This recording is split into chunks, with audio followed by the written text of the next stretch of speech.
मी असं अजिबात समजत नाही. माझं नाव बलाढ्य आहे म्हणून वेळ लागतो. मी एवढं नक्की समजते की माझं काम मोठं आहे.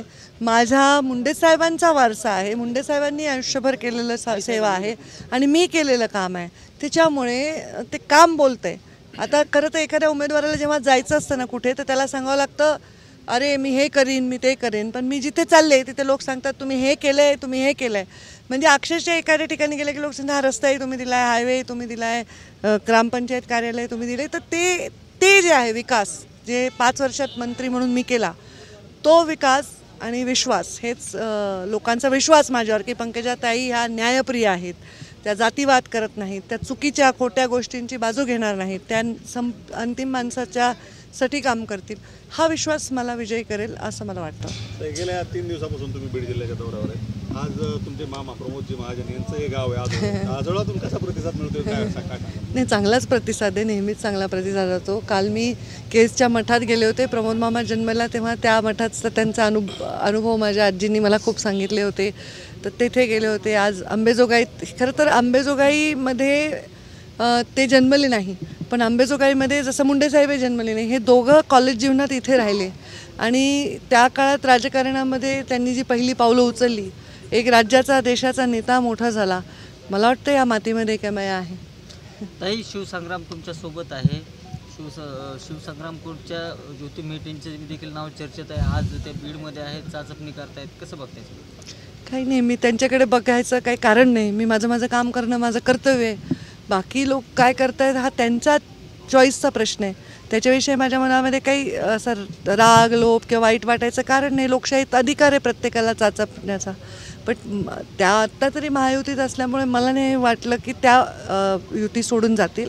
पण त्यांनी तसा निर्णय जरी घ्यायचा ठरवला तरी तो त्यांचा लोकशाहीतला अधिकार आहे. राष्ट्रवादीकडून वेगवेगळे उमेदवार तयारी करतायत. ज्या त्या तालुक्यामध्ये अंबाजोगाईत वेगळे उमेदवार तयारी करतायत, केजमध्ये वेगळे उमेदवार तयारी करतायत, बीडमध्ये देखील वेगवेगळे उमेदवार तयारी करतात. अजून त्यांच्यात संभ्रम आहे किंवा काय? कसली तयारी करतात वेगवेगळी? प्रचाराची अंबेजोगाईत कोण करतोय? अंबेजोगाईत डॉक्टर नरेंद्र काळे आहेत, केजमध्ये इच्छुक आहेत. आता इच्छुक असतात लोकशाहीत. निवडणुकीत लोकसभा आहे, इथे अनेक वर्ष पवार साहेबांचा आणि मुंडे साहेबांचा असं निवडणूक रंगलेली आहे. विशिष्ट मतदान ठरलेलं आहे. त्यामुळे कुणालाही असं वाटणार नाही. लोकशाहीत ठीक आहे, त्यांचा अधिकार आहे ना त्यांचा. ते पण बिचारे काम करतात आपापल्या पक्षाचे सगळे, त्यांचा काय अधिकार आहे. कोणालाही अधिकार आहे. तुमच्यापैकी कोणाला उभं राहायचं तर तुम्हालाही शुभेच्छा. 4 लोकसभेच्या निवडणुका बघितल्या तुम्ही. या 2000 ही 5वी. हा ना, ह्या 5व्या निवडणुकीकडे कसं बघता? काय नवीन वाटतं या निवडणुकीमध्ये? मला या निवडणुकीत लहान झाल्यासारखं वाटतंय, कारण 4 निवडणुकीमध्ये मी उमेदवार नव्हते.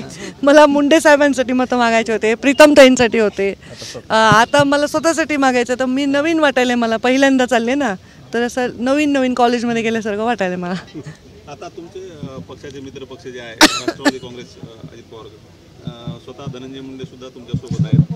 सध्या तरी ते तुमच्यासोबत त्यांची गाडी आहे, पण ते कधी सहभागी होणार आहेत प्रचार दौऱ्यात? नाही, आम्ही एकत्र प्रचार करून कसं होईल हे कवर? एवढा मोठा जिल्हा आहे, तर प्रत्येकजण वेगवेगळं. प्रीतमताई मी पण कधीच एकत्र जात नाही कोणत्याही कार्यक्रमाला. आम्ही असं ठरवले की सप्त्याला ताई गेल्या तर मी नाही जाणार, लग्नाला मी गेले तर ताई नाही जाणार. फार घरगुती संबंध असले तर आम्ही दोघी जातो.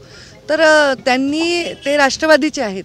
त्यांनी राष्ट्रवादीच्या लोकांना कामाला लावणं, राष्ट्रवादीची यंत्रणा कामाला लावणं आणि राष्ट्रवादीने मागच्या वेळी जेवढी मतं घेतली होती त्यातली किती मतं ते ट्रान्सफर करू शकतात आम्हाला. आता मी स्वतः उमेदवार असल्यामुळे थोडं मत असंही वाढेल असं मला वाटतं बरं का, मागच्या वेळेपेक्षा. कारण शेवटी मी काम केलं आहे पालकमंत्री म्हणून आणि राज्याची नेता आहे, देशात काम करते. लोकांना अपेक्षा आहे मोदींच्या जवळ येताही नक्कीच जिल्ह्याचं भलं होईल, तर ऑटोमॅटिकली मतं वाढतील.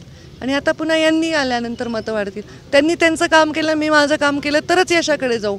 3 जण एकत्र फिरायला नंतर जेवणावळी वगैरेला एकत्र जावं, निवडणुकीला वेगवेगळं जावं. आणि सगळ्यांना मानणारा वर्ग वेगळा आहे, सगळ्यांना मानणारे वेगवेगळे कार्यकर्ते आहेत. तर ते काय होतं, मग सगळे एकत्र आले तर एनर्जी एकाच ठिकाणी जाते. वेगवेगळं काम केलं तर जास्त रिझल्ट येईल असं मला वाटतं.